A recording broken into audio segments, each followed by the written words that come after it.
What is going on, my beautiful brothers? My name is BetSam. This is going to be another slam of the week. Guys, we are headed to Canada. We're off to Winnipeg, Canada, where Mike Malott takes on Gilbert Dorino Burns in the main event of the evening. And I think it's going to be a fun card. Some people are saying they're really bullying Canada with this terrible card. But I think when you go to these regions like Canada and other places, you really should put on a lot of local fighters, and that's what they've done with this card. Is it a magnitude of high-level fights that matter for divisions? No, but it's got a lot of Canadian talent and potentially winnable matchups for a lot of them, or favorable matchups, and I think that's what it's all about, guys. So before we get into this week's Slam of the Week, obviously we got to gloat about last week, right?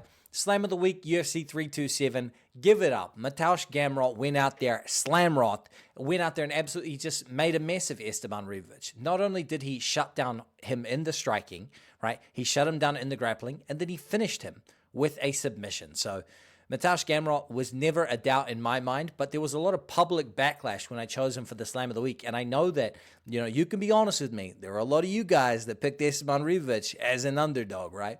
And then we had Chuck Buffalo, Charles Radke, less of a controversial pick, but that one was a bit more of a sweat because when he got in that guillotine, that shit looked tight, man. I thought for sure that this dude was going to tap for a second there. So, Mateusz Gamrot, Charles Radke, both of them at excellent odds. We went out there, Slam of the Week, looking crispy, but we cooked for UFC Winnipeg as well. So leg one, without further ado, roll the clip.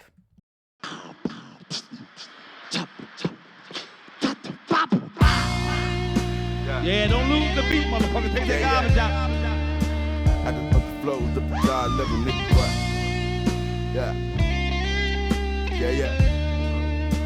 Finna up the flows, up the God level, nigga, what? Yeah. Check. Yeah. Check. Yeah. Quarter thing to a whole thing, whole game working. Hit a bitch with that extended clip with that revolver shit, it's serve the same purpose. Eagles beaming up the Scotty in my crack lobby, I can smell the cane burning.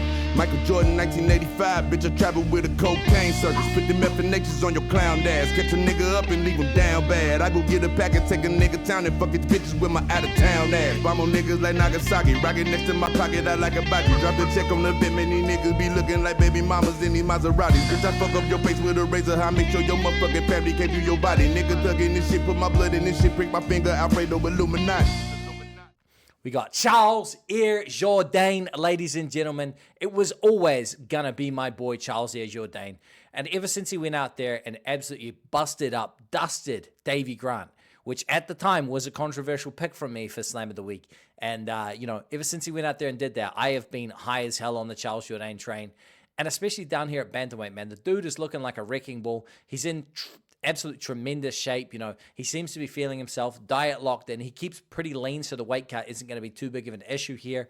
But he fills out this frame fantastic, and I think he's going to look great here, man. I know that Carla Phillips brings the heat, but Charles Jourdain can go all night long. He's also dangerous in his own right, both in the submission arsenal and with his striking. So Charles Jourdain, 1.67, minus 150. Sign me up. Now, leg two, guys, no edit for this one. It didn't seem appropriate. Well, Rio running with Jamie Lynn Horse. So we're going back-to-back Canadians for the Slam of the Week parlay here. And she's at a very similar price tag, 1.65, minus 155 for my American homies. And I think Jamie Lynn Horse has a very winnable matchup here against JJ Aldrich.